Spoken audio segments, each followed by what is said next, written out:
Meghan Mackle was shocked after airport security stopped her and told her she was not allowed access again into England on Prince William's orders. Welcome viewers to my channel. Please subscribe, like my video and turn on notifications so you don't miss our next update. The morning air at Heathrow carried a crisp chill, the kind that cuts through even the most carefully chosen coat and makes every movement feel slightly more urgent. Passengers hurried past with the muted panic of those running late, their eyes darting between screens and gates, while the distant murmur of airport announcements filled the cavernous terminal with a constant rhythm of routine. But for Meghan Markle, the world seemed to move differently, slowed by the weight of anticipation and an unspoken tension that clung to her like a shadow. She had flown many times before, crossed continents with an ease that belied the complicated life she now led, but today was unlike any journey she had taken. Her heels clicked softly on the polished floors, the sound echoing faintly as she approached the security checkpoint. Each step felt heavier than the last, weighed down not by luggage but by the invisible burden of expectation and past history. Meghan had always been conscious of the dual lenses through which she was observed: the public eye, ever hungry for scandal or admiration, and the private scrutiny of a family whose influence extended far beyond protocol or ceremony. It was in that liminal space, between public perception and private reality, that she found herself now, nerves taut, her mind rehearsing every possible scenario, every potential confrontation. The checkpoint officer looked up as she approached, and Meghan immediately sensed a subtle difference in his demeanor. He was polite, yet his attention carried the weight of a purpose that went beyond ordinary procedure. She offered a nod, her composure intact but her pulse quickening. There was a rhythm to airport security, a choreography she had learned to navigate effortlessly over the years, yet something in the air told her that this routine would be anything but ordinary. As she placed her documents on the counter, her fingers brushing the smooth leather of her passport holder, a sense of disquiet began to spread through her. The officer examined her passport carefully, scanning details, asking questions that seemed procedural but carried an unusual precision in their delivery. "Where are you coming from?" he asked. Meghan answered without hesitation, her voice calm and measured, though her inner thoughts raced. She had prepared for interviews, for press scrutiny, for countless hypothetical scenarios, but she had never anticipated the confrontation she would face here. Minutes stretched into what felt like hours as the officer continued his meticulous review. His eyes flicked over her documents, then back to her, a quiet intensity in his gaze that made her feel simultaneously observed and isolated. Every traveler passing by seemed oblivious to the drama unfolding in that small checkpoint, yet Meghan could not ignore the weight pressing against her. The notion that she was under scrutiny had moved beyond professional procedure. It was now a matter of authority, of power, and of unspoken familial influence. Then came the words that would alter the trajectory of her day, and perhaps, her understanding of her place within the royal world. "I'm sorry, ma'am," the officer said, his tone neutral, almost clinical, yet each word landed with a deliberate gravity. "You are not allowed access into England at this time." Meghan froze, a mixture of disbelief and shock rooting her to the spot. Not allowed access. In that moment, the terminal's noise faded into a dull hum, the faces of travelers blurring into obscurity as her mind grappled with the reality of the statement. She looked at the officer, searching for context, for any hint of explanation that could make sense of this unprecedented declaration. "I don't understand," she said, her voice calm but edged with tension. "On what grounds? I have my passport, my documentation, everything in order." The officer's response was measured, a careful recitation of protocol that seemed rehearsed, as if each syllable had been weighed for its impact. "This decision comes from the highest authority," he said, almost matter-of-factly. "You will not be permitted entry, and this restriction will remain in effect until further notice." The words were like a hammer striking a fragile surface, shattering the illusion of normalcy and leaving behind a sharp, painful clarity. This was deliberate, calculated, and inescapable. For a moment, Meghan simply stared, her mind struggling to process the implications. The highest authority. The words reverberated through her consciousness, carrying with them a chilling weight. Who could wield such power over her, and why? The thought of Prince William immediately surfaced, a specter of influence and personal conflict intertwined with the machinery of authority. The possibility that this restriction had been issued at his direction made the situation feel both intimate and politically charged, a collision of family dynamics and institutional power. Around her, the airport continued its relentless pace. Travelers brushed past, their conversations and laughter starkly juxtaposed against the quiet storm of emotion brewing at the security checkpoint. Meghan felt a profound isolation, a stark separation from the world moving around her. She had always been capable of navigating public scrutiny, of managing the narratives crafted by media and observers, yet this direct, personal intervention struck her with a force unlike any she had encountered. It was not merely a question of perception, it was a tangible, undeniable denial of access, a confrontation with authority that was both personal and emblematic of larger forces at play. Her thoughts spiraled. Was this temporary? Was it strategic? A message meant to assert dominance, to control, to send a warning? Each question carried its own weight, each answer more troubling than the last. The very notion that a decision made in silence behind palace walls could so dramatically affect her autonomy was a stark reminder of the precariousness of her position, a stark illustration of the interplay between personal relationships and institutional power. And yet, even in the midst of shock, a sense of resolve began to crystallize. Meghan had faced public scrutiny, relentless media attention, and the constant balancing act of personal ambition versus public expectation. This was different, yes, but it was also another moment in which she would have to navigate the delicate intersection of emotion, strategy, and resilience. She understood instinctively that her response in this moment would shape not only the immediate fallout but the ongoing narrative of her life within, and perhaps outside, the royal sphere. The officer, sensing her momentary pause, remained professional yet unyielding. His neutrality was almost more daunting than any overt aggression, a reminder that the enforcement of authority can be both impersonal and devastatingly effective. Meghan drew in a measured breath, gathering the composure she had cultivated over years of public life. Anger, humiliation, and fear churned beneath the surface, but outwardly, she maintained a calm demeanor, aware that her every reaction would be scrutinized, analyzed, and interpreted. As the moments stretched, the emotional weight of the situation became clearer. This was not simply an inconvenience or a procedural hiccup. It was a confrontation with power, an assertion of control, and a dramatic reminder that her position within the royal orbit was neither static nor entirely secure. The incident illuminated the complex web of influence, loyalty, and rivalry that defined her relationship with the family she had once joined so openly and passionately.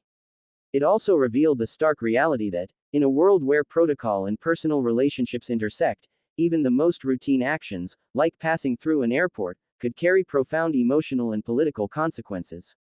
With her documents returned and a final, formal statement from the officer, Meghan stepped back from the checkpoint, the physical act of movement contrasting sharply with the emotional paralysis she felt. She was free to move through the terminal, yet the weight of exclusion remained, heavy and inescapable. Each step she took was a reminder of the denial she had just endured, the shock of authority exercised in its most personal form, and the uncertainty of what lay ahead. And as she navigated the crowds, weaving past travelers oblivious to the storm that had erupted, Meghan's mind began to shift from shock to consideration. What were her options? Who could intervene? How would this be perceived by the public, by the media, by the world at large?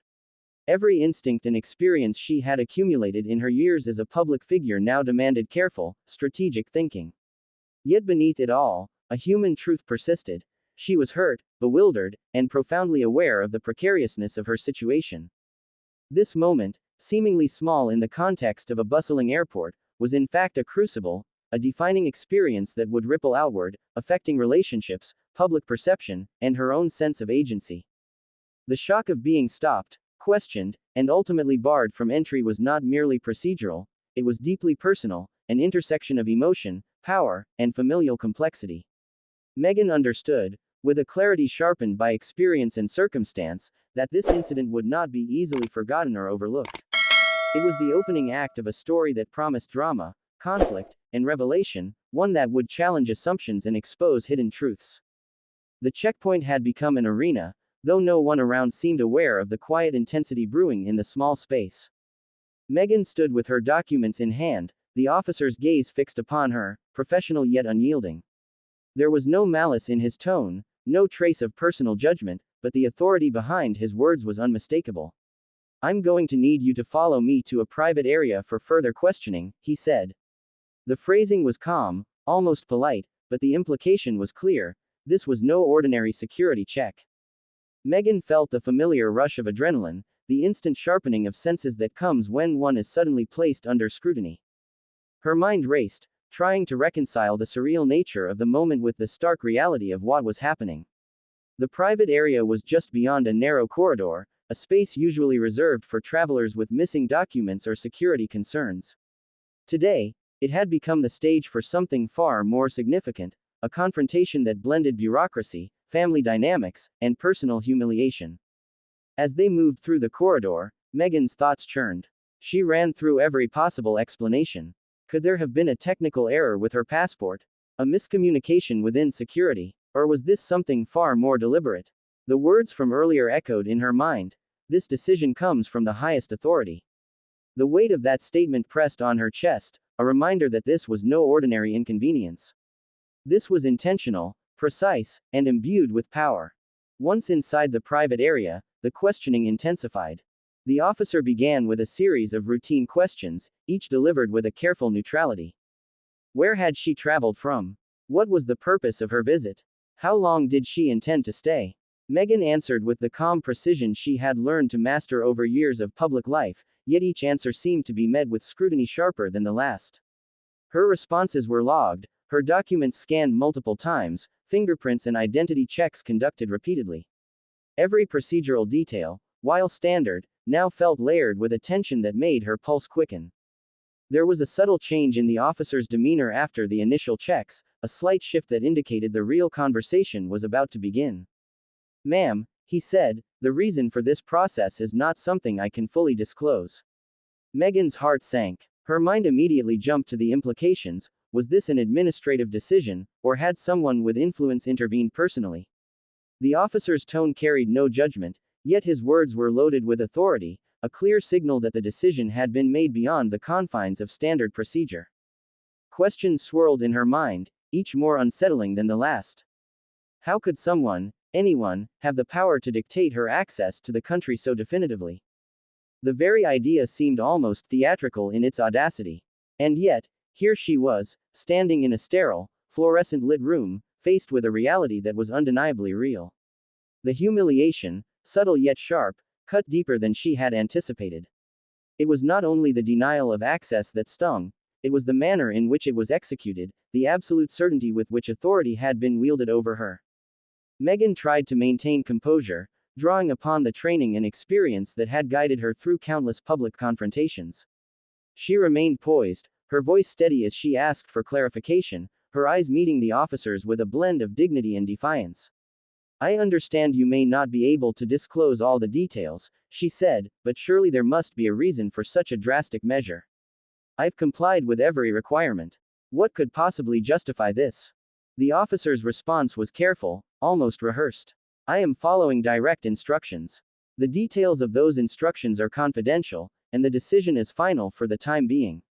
Further information may be provided through official channels." His words were precise, leaving little room for argument or negotiation. The finality in his tone was unmistakable, a quiet reinforcement of the authority behind the decision. Meghan felt a mix of emotions: frustration, disbelief, and a simmering anger that threatened to break through her carefully maintained composure. She reflected on the journey that had led her here, from the excitement of travel to the crushing weight of sudden exclusion. Each step in the airport had felt normal, routine, and then, in a few short moments, everything had shifted. The ordinary had become extraordinary, the expected transformed into a confrontation with power that was both intimate and public in its implications. She remembered the countless hours of preparation she had devoted to navigating public life, managing media narratives, and maintaining personal dignity under intense scrutiny. Every press interview, every royal engagement, every carefully worded statement had been a rehearsal for moments just like this, moments where poise and strategy were the difference between control and chaos. And yet, in this small, private space, she felt the full weight of vulnerability, the stark reminder that even experience and preparation could not fully guard against the unpredictable exercise of authority. The officer continued with the questioning, his tone neutral but firm. "Have you had any recent interactions with members of the royal family that might impact your visit?" Meghan paused, carefully considering her answer. She knew that any misstep could be misinterpreted, that even a seemingly innocuous comment could fuel speculation and further complicate her position. She chose her words with precision, maintaining honesty while protecting the nuances of personal relationships. I have had contact, as any former member might, but nothing that should interfere with this visit, she said, each word measured, each phrase deliberate. There was a pause, a subtle shift in the room that indicated the officer was processing her response, weighing its implications. The silence was heavy, punctuated only by the faint hum of fluorescent lights and the distant murmur of the terminal beyond the walls. Meghan felt her pulse in her throat, the tension coiling in her chest as she waited for the next statement. Then, finally, the officer spoke, his words delivering the sharpest blow yet. This decision is not merely procedural. It has been determined at the highest level that your presence is not authorized at this time. The repetition of the phrase, now confirmed and undeniable, drove home the reality of the situation. Meghan felt a wave of incredulity and shock, an almost physical sensation that pressed against her chest. This was not an error, a misunderstanding, or a routine security measure. It was a deliberate act, executed with precision, and the implications were profound. Her access had been restricted by the very power structures that had once surrounded her, structures intertwined with family, duty, and authority. The emotional weight of the moment was almost overwhelming. Meghan had anticipated public scrutiny, media attention, and the complexities of royal life, but this direct, personal intervention was a different kind of challenge altogether. It was intimate yet impersonal, authoritative yet inscrutable, and it demanded a response both careful and considered. She understood, with a clarity sharpened by experience, that any reaction could have consequences, personal, familial, and public. As the questioning drew to a close, Meghan stepped back, gathering her composure with deliberate care. She was not angry for the sake of anger, nor was she paralyzed by fear. She was acutely aware of the stakes, of the intricate web of power, loyalty, and perception that defined her reality.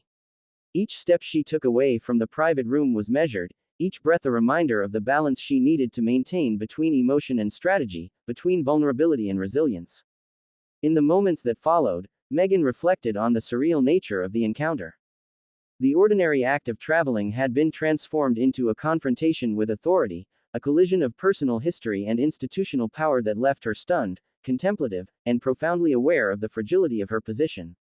The airport, once a mundane backdrop to countless journeys, had become a stage for drama, tension, and emotional revelation. Every detail, from the hum of announcements to the neutral gaze of the officer, contributed to the weight of the experience, marking it as a moment that would linger long in memory.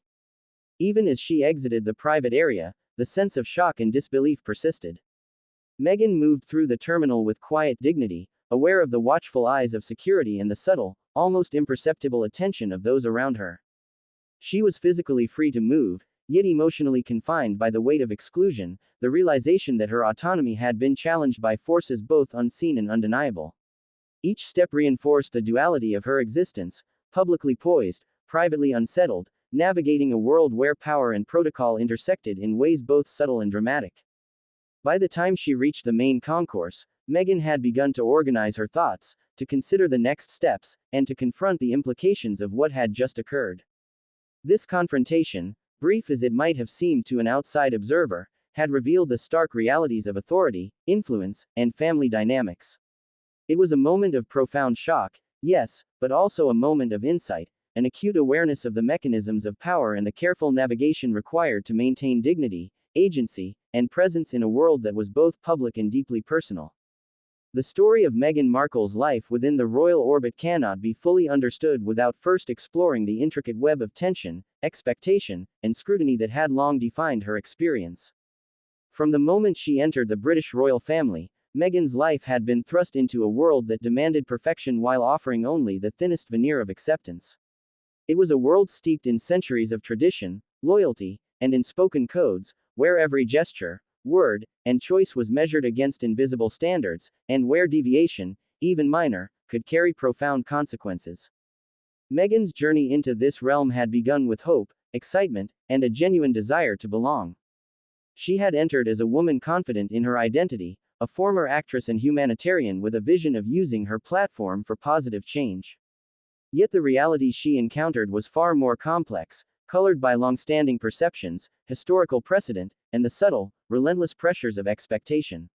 The media, ever vigilant, had constructed narratives long before she fully understood the full implications of her new life. Headlines oscillated between admiration and criticism, public opinion swayed by every interview, every engagement, and every minor